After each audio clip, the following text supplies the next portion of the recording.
Good afternoon, everybody, and welcome to this afternoon's Talent Talk on intelligent talent attraction. I am delighted to be joined by Richard Collins, who is Chief Executive Officer of ClickIQ. Richard's had 22 years in the online recruitment, marketing, and advertising industry, and it's launched some really interesting technology around recruitment advertising. Looking at pay-per-click media, it's powered by AI. It learns. So Richard, today we're going to look at intelligent talent attraction. Why don't you kick off about where ClickIQ came from and what your kind of experience was and the thinking behind it, etc. Yeah, no problem. Thanks, Scott, and hello everybody. So we as often the best ideas are, we kind of slightly stumbled into this in that we saw what was happening in terms of the changes globally from job boards moving from, duration-based advertising to performance-based advertising, so pay-per-click. And we saw Indeed come out of, I wouldn't say nowhere, but certainly within 8 to 10 years have, become the world's largest job board with revenues over $2 billion. So really, we built the kit with a view to trying to manage client spend across those pay-per-click job boards.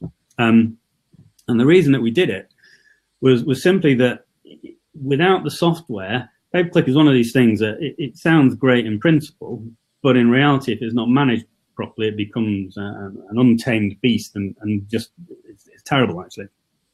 And the reason for that is that if you just throw money at a pay-per-click campaign, it will burn your clicks on the wrong jobs. So if you are a high-volume recruiter, working in the hospitality industry, all your clicks will get spent on roles that you needn't have spent any money on because you're going to get lots of responses anyway. Whereas the roles, perhaps in a head office where you're looking at technology roles, senior roles, whatever it might be, is actually where you're not getting so many responses. That's where you want your budget to be managed through.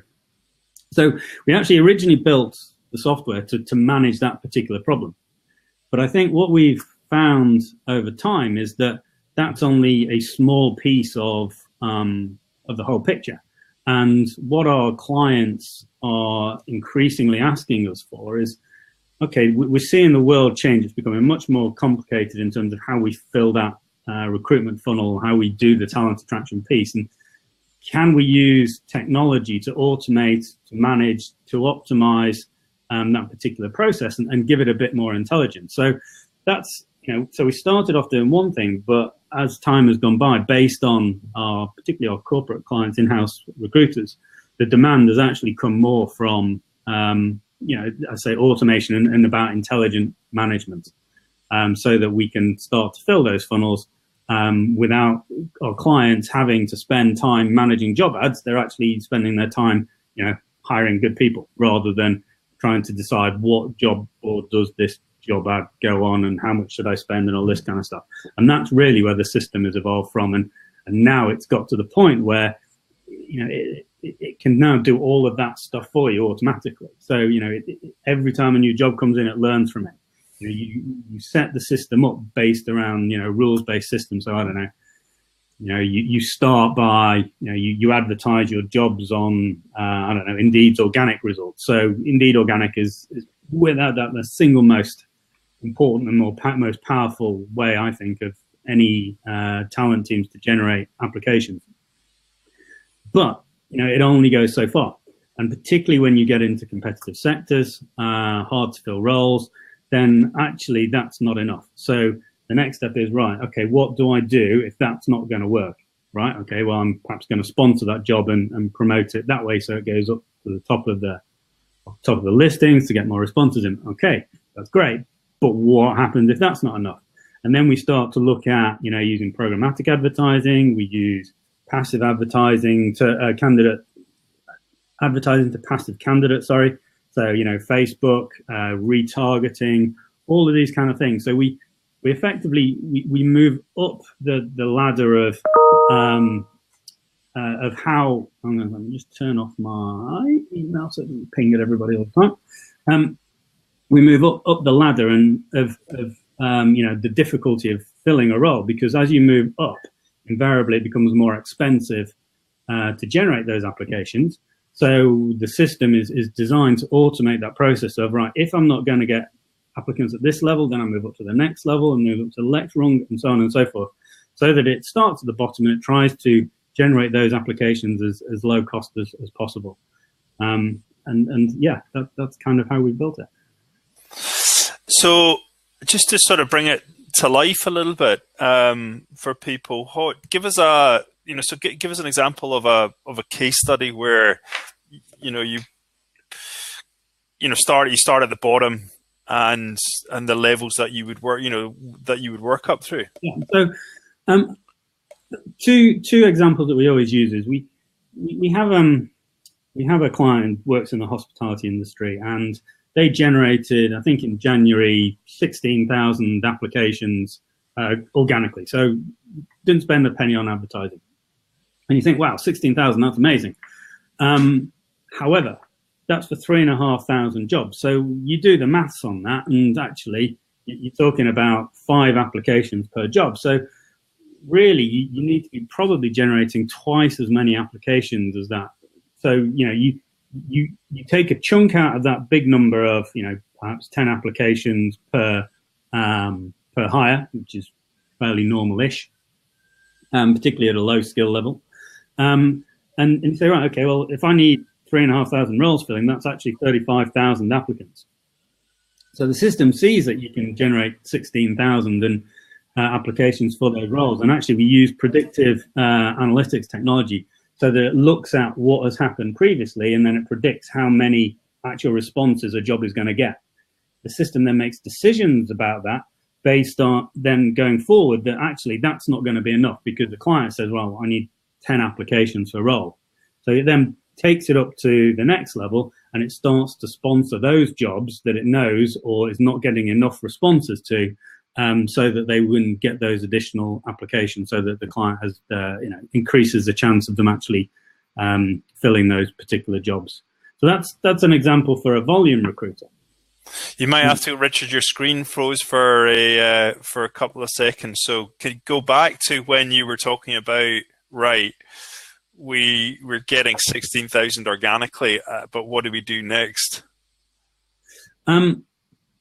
Yeah, so the system can tell, it can predict the response rates, but it's also monitoring all that stuff in real time. So if it's not generating enough, then it starts to take action based on what it is seeing. So the step from advertising jobs to free to paying and sponsoring a role across, and we actually plug into, I think we're at 23 pay-per-click job boards at the moment. So if you're targeting active candidates, which has a huge reach. So you start sponsoring those roles. So if you're in a competitive sector, or you have roles that are not going to produce enough applications for you to fill that role, then at that point you sponsor it. And the amount that you sponsor it will depend on how many responses you want. So the more you pay per click, the higher you come, the more responses you get. So the system then can dynamically manage that particular process in real time, which is kind of cool. So that's kind of for high volume recruiter. But I think their challenges are one of too many applications sometimes, and just making sure the monies is going in the right places. On the other hand, if you are talking about hiring nurses, there's another campaign that we've done recently where from the beginning this is a really hard to fill type position, because Brexit came along and suddenly there's no nurses. So how do you go about that? Because organic stuff is not going to do it. So you have to immediately, the system knows that actually it needs to start spending money on that to compete against all those other people out there competing with those nurses, to make sure your advert gets seen, to generate the responses, and so on. So you start to immediately move higher up that particular ladder.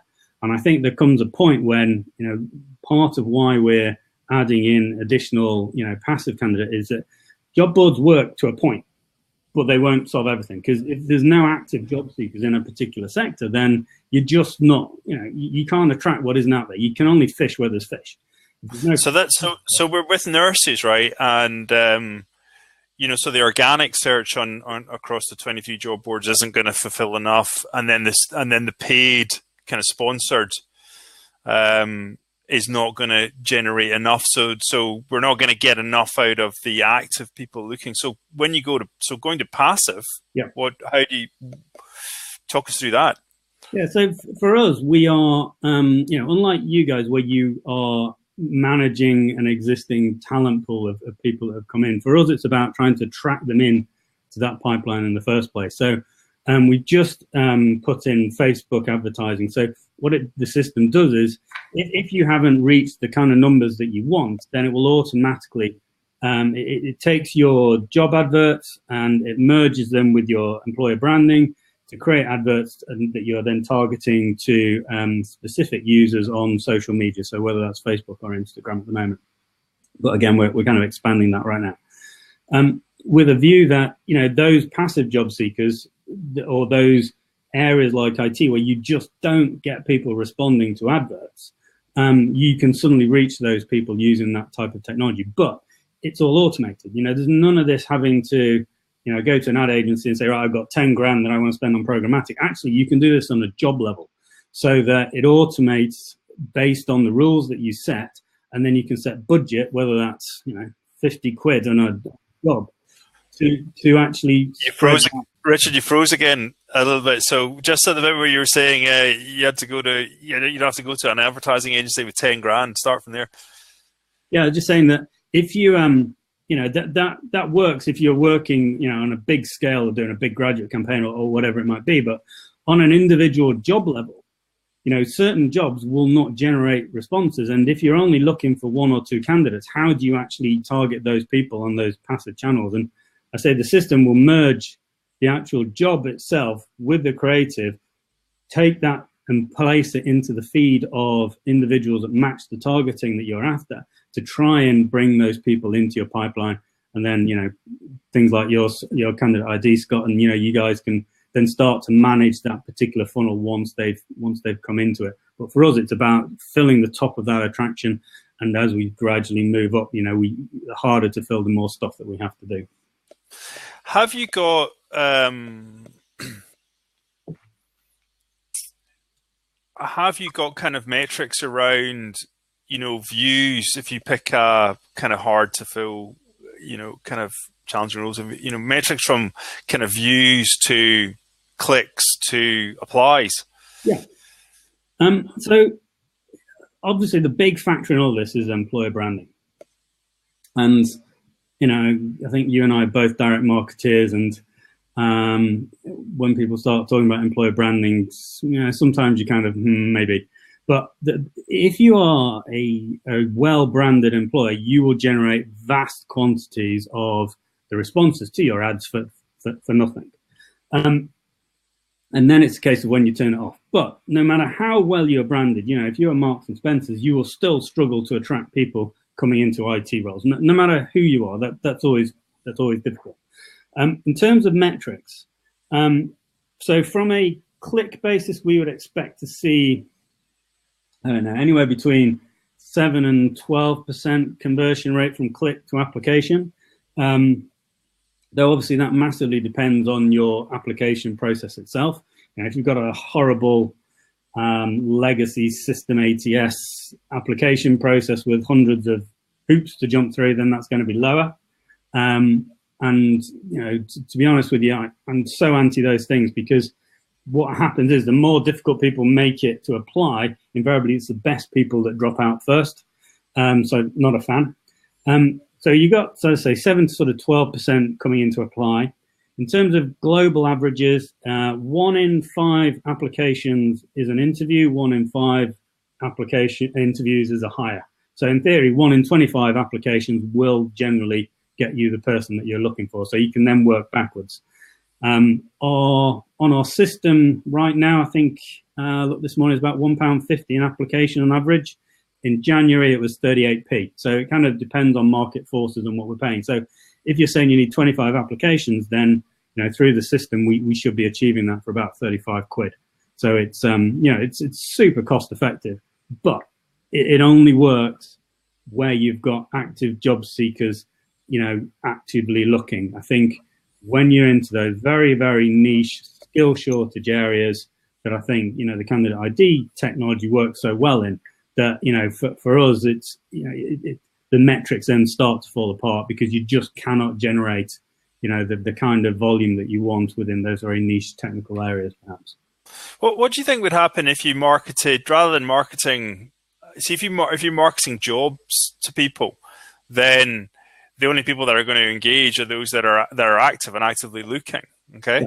Yeah. What about if you marketed like organizations, or, we're sharing lots of great content, sign up to join our talent network, or something that was, yeah, a slightly more approachable call to action and easier, so you were, I'm like, hey, I'm kind of interested in this, but not right now, but I'm interested in learning about it. What do you think would happen there?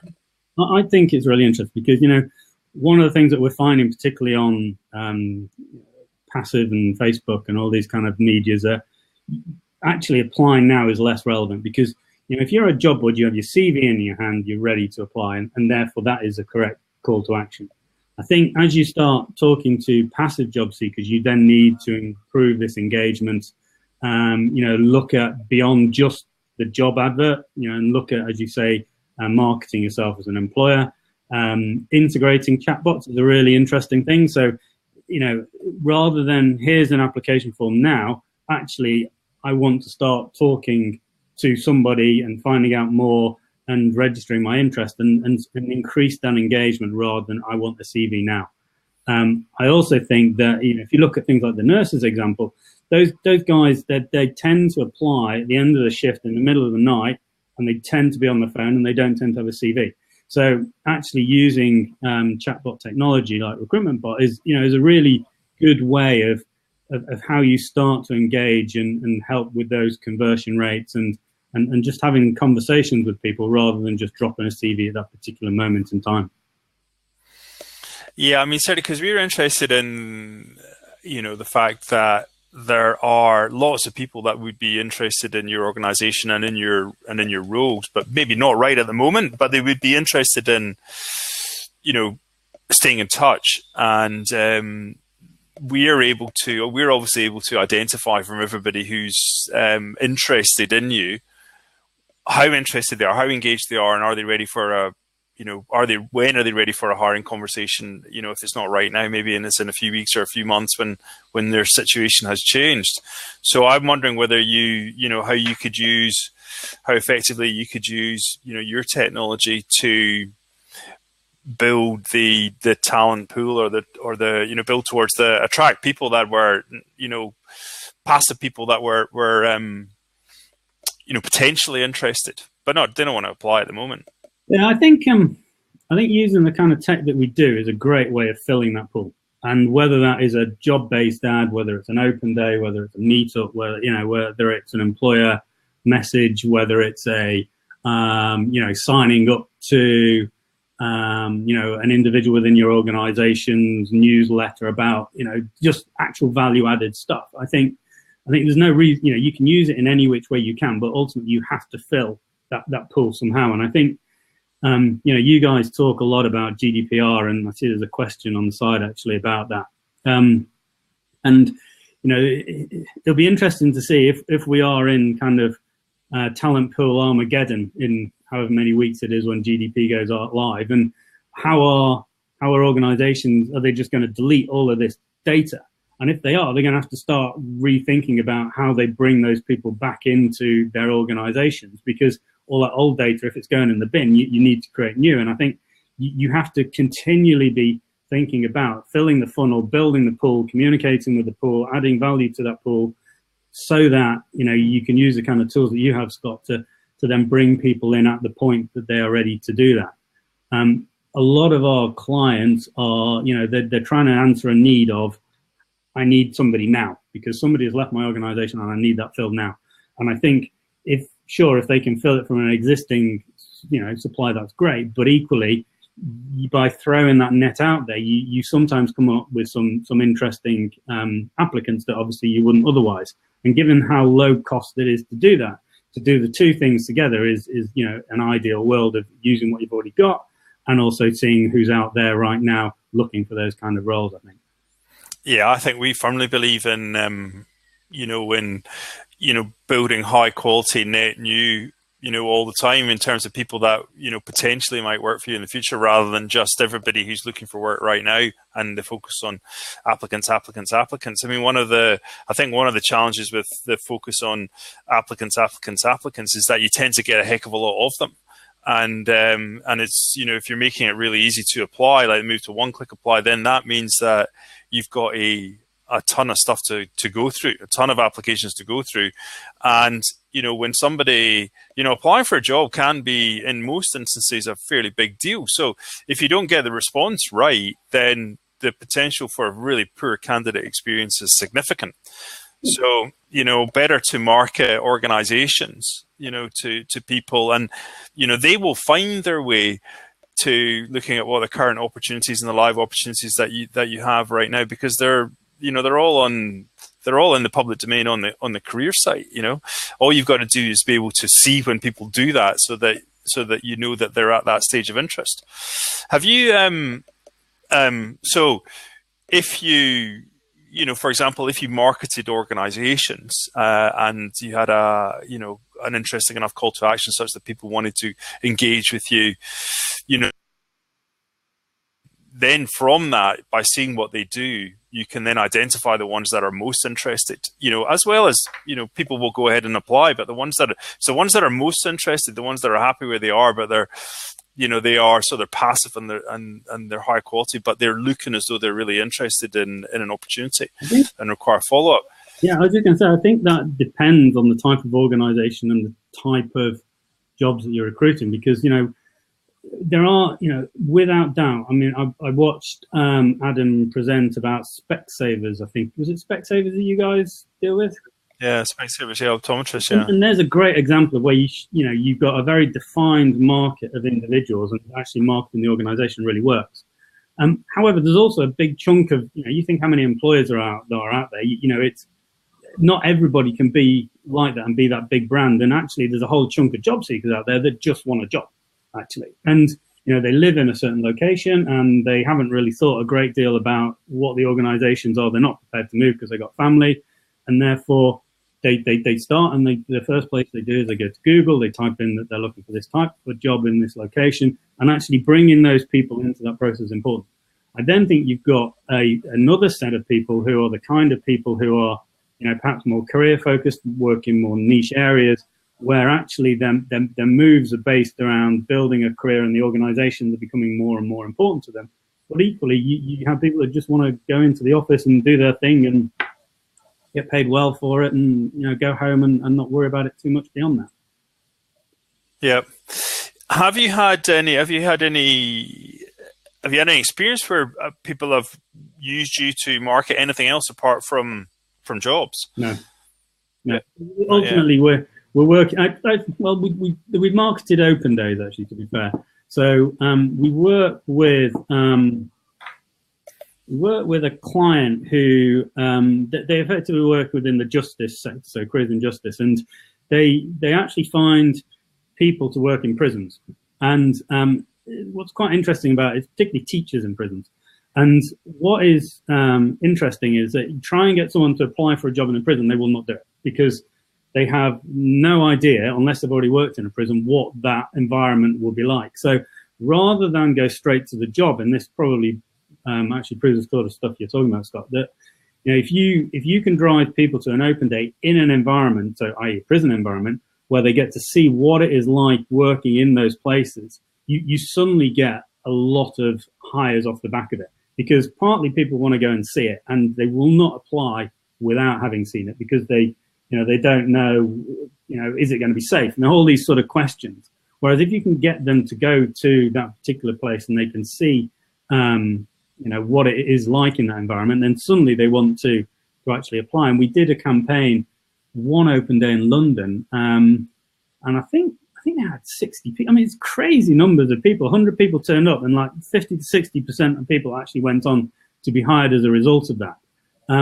So stuff like that can be really powerful. And I think, And how did you? So, I mean, I think that's really interesting because I would guess it was a fairly low cost way of getting what you say 60 to 100 people to Yeah. turn up, at an event. And so, how did you, how did you target? And was it were you using did you use job boards or did you use other channels? How did you what were you targeting? Who were you trying to We reach? And largely used job boards, and what we were doing is we were targeting teachers, but who weren't within the prison sector, and we were targeting them with messages about coming to find out more and talking about the how rewarding actually this type of career did. So there was lots of case study work, learner voices as they call it. So people talking about their experience and how much it made a difference. And the key standout of the campaign was about the fact that the difference you can make to someone who is in prison and wants to be learning versus a 16-year-old in a further education college who actually just wants to be sat at home on their Xbox or whatever is actually pretty huge. And when you demonstrate that stuff to the target audience who perhaps haven't considered that stuff, because you catch them when they're in a mind frame of looking for a job, but then bring them into the process that starts with an open day. They get to meet some of the people who are already doing it, meet some of the learners who are benefiting from it, and actually they're much more likely to then engage and apply. Thanks, Joe. Josh said he likes my shirt. Okay. Yeah. So they see the they see the advert, and then that brings them. Did you take them to a landing page where they signed up and got all the details and registered? And yep, exactly that. Yeah, and what's quite nice is that we can use the system because it. Normally we direct people straight through to career site, but equally the system can dynamically create landing pages around specific jobs or event or whatever it might be to kind of speed up that implementation, because sometimes client systems aren't as quick as they would perhaps like them to be. So sometimes we kind of put that landing page as part of the process to kind of be able to control it, grab some information, and then start that conversation going forward. Yeah, I think that, we could certainly, as the fact that they've come to a landing page and completed the form to get more information means that we can then track and score them, from that point on. So we could then tell out of the 100, maybe there were a lot more that, signed up for the event, but didn't actually turn up. But they went off and read a lot about, the employer, the organization, the roles, etc. But it wouldn't have to be, signing up for an open day and attending an open day is a fairly big commitment. You could I would imagine that even if you could have an online event, you could attend, something that's a bit easier to participate in, and you will get, a lot more people signing up for that. But if you can then understand, what they've done and how engaged they are, you would know who to follow up with. So I think that could be quite a I think at the moment, a lot of these things are done manually. So it's it's collect the data, it's ring them up, and it's working in an offline kind of way. But I think that if you can use the technology just the same way as we look at obviously the top of the filling the funnel bit, that we see how much we automate masses of that that you just have to do manually, and in fact you probably couldn't. And I think you froze again there. You need to go back to filling top of the funnel after that. Yeah, you keep doing the same. I don't know if it's mine or yours or both. So, probably me. So if we believe in automating as much of this stuff as possible, and traditionally I think a lot of that stuff has been done manually. So if we take the bit that we do, filling the funnel, well, okay, we automate that because frankly the legwork required to not is huge. But then if you are driving through to a landing page for an open day, and if using your type of software that you just can never have done this stuff before, and the time saving to be able to get to those right people quickly, I think is huge. But equally, if you have to make sure, and I think this is where we come from, that you have spread that net wide enough and you've got enough people coming into it that are hitting that page to start with, so then you can start tracking them, that you can therefore make the thing work properly. So yeah, it's good to work the two things together, really. Where do you, I mean, in terms of conversations that you're having with clients, what other areas are you, channels, etc. Are you know that you can access, that you can use? I'm thinking about other channels apart from Facebook, etc. Where else can you reach the passive audience digitally using your tech? Yeah, I mean, we're building out the Google Display Network stuff, because any kind of programmatic advertising that allows you, you can do an awful lot of targeting on this stuff in terms of based on people's, profile behavior, all this kind of stuff. So, if you're targeting techies, you can identify people who have looked at certain tech sites, whether they have, even if they've looked at job boards, actually, so they are in fact more active than not. So there's a number of ways that you can reach those people, but that type of advertising, in reality, you only need to use it when you're getting to much harder to fill people, because the conversion rates are much poorer.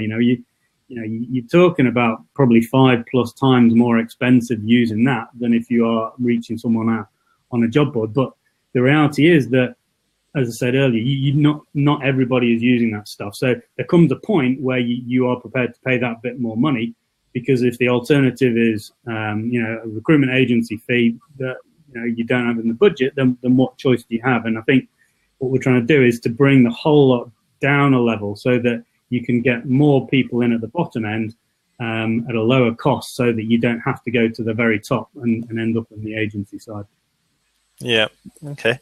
What and kind of interesting or innovative applications that you kind of toyed with or brainstormed with clients? And yeah, I mean, to me, chatbots is really interesting. I know we sort of touched on it in terms of how you engage with people and bring them through the process, particularly those that aren't apply ready. And I think that as you start to have a unified kind of across multi-channels conversation going on, whether that is, chatbots originally were largely designed to work in Messenger, because people wanted to be able to reply to people advertising for jobs on Facebook at all times of day. And that is great. But then as you start to extend that to, those same devices and those same brains and, those same bots working across your career site, on email, on text, and so on. So you become, doesn't really matter what medium you're using. And I'd be interested to see how that would work when you take it candidate side. So throwing that kind of technology at some of these CV databases, using some of the technology, Scott, you have, and merging those things and throwing it at, a big job board CV database where they got tons of data before they delete it all, assuming it's compliant, and seeing what the effects would be for that. Because there's an interesting discussion the other day on a conference where they're talking about, okay, well, using chatbots to recruit, and suddenly you have thousands of chatbots, and it'd be like cold calls where you just ignore them all the time. And are people going to have their own individual chatbot that then talks to the other chatbots? And where does this all end? Yes. I don't know. And are there? I mean, I'm interested in kind of like if you think back on great kind of case studies that you've worked on that are interesting, or kind of not slightly not your kind of norm, interesting applications and things like that, of the that you've used. Well, there's one that we're working on at the moment. It's not so much a case study, but when you talk about cool tech, and that is automating the whole, going beyond just driving people into the top of the tunnel and starting to link that through the filtering process. So we are working with a video assessment company, and what we're doing is we're driving people through to their video interview portal. Excuse me. Bless you. And the video, it's one of these ones where the question pops up, they answer the question, and so on. And then they are applying AI to that video, and they're able to predict the likelihood of that person being a relevant candidate for that company to hire and basically getting to a short list. So where you have a volume recruitment campaign, the actual video assessment using AI is able to predict the likely most relevant candidates for that organization. And it just does it by analyzing the words that are said, the video that is done. And that to me is kind of cool, but slightly mind-blowing. And I'm interested to see how well it works. Yeah. Because, the potential of it is incredible, because, could you imagine pushing people through a funnel, and by the time the hiring manager sees, the top 3 people, they've already been, put through several filters, a video interview, and in theory, those are the most likely candidates that are going to, go on to be hired. Yeah. What are you seeing anything? I mean, around the, with Cambridge Analytica and Facebook, etc. Are you seeing anything around that? Getting harder to be able to target the right audiences on different social media channels. I think it's about.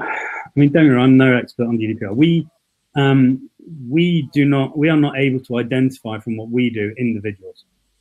So there's no identifiable data, and other than things like IP addresses, which we don't store anyway. So a lot of this stuff doesn't really affect us. But I think that some of the fallout from the Cambridge Analytica stuff on Facebook, I think will without doubt affect how companies are able to target and how they use that data. And there's a lot of talk about the EU being the kind of privacy big brother and all of this stuff, and being seen as best practice and rolling out globally. Because if you speak to our American friends, the whole privacy thing, it doesn't really come into, it doesn't get factored at all, really. And I think that the stuff that the EU is doing will mean that everybody has to think about this stuff more.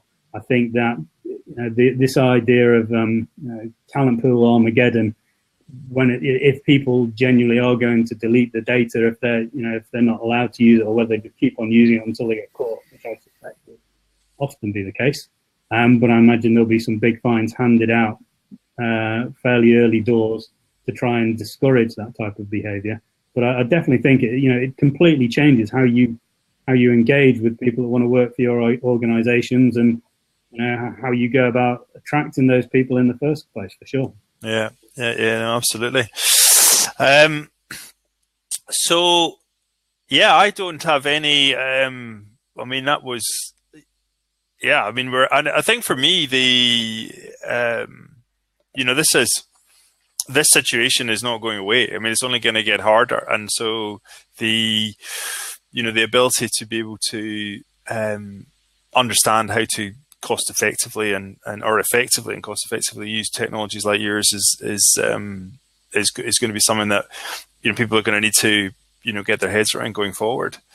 Yeah, for sure.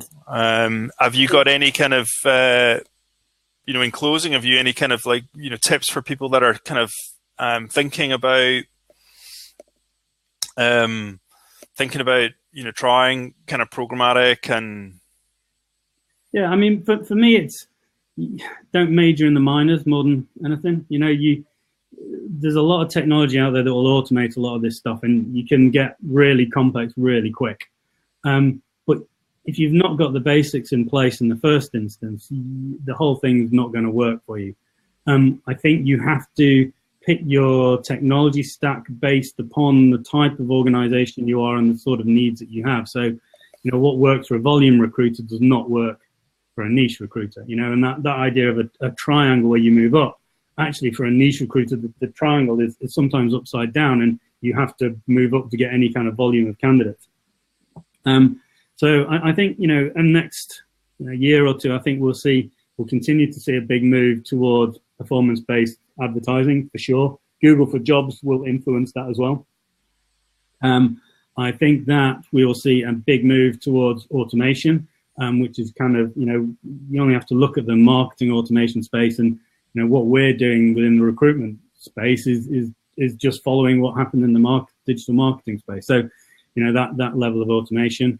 And I think in terms of how you then engage with those applicants, whether it's through your messaging, through the kinds of candidate ID tech, whether it's using recruitment bots, I think you need to start building, because I think that response rates are only going to fall, and I think people will reply less and less to this stuff. But so, you need to throw that net out, but then you need to engage with the audience as you do so.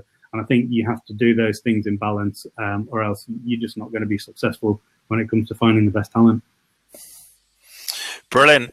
Well, look, thanks very much for your time, Rich. It's been a joy talking to you and learning more about intelligent talent attraction. And if anybody's got any kind of questions that they'd like to ask either Richard or myself directly, then just reach out to us, and I'm delighted to talk. Yeah, brilliant. Thank you very much for your time, Scott. Appreciate you inviting me on. Thanks very much. Thank you, guys. Good afternoon. Bye. Thank you.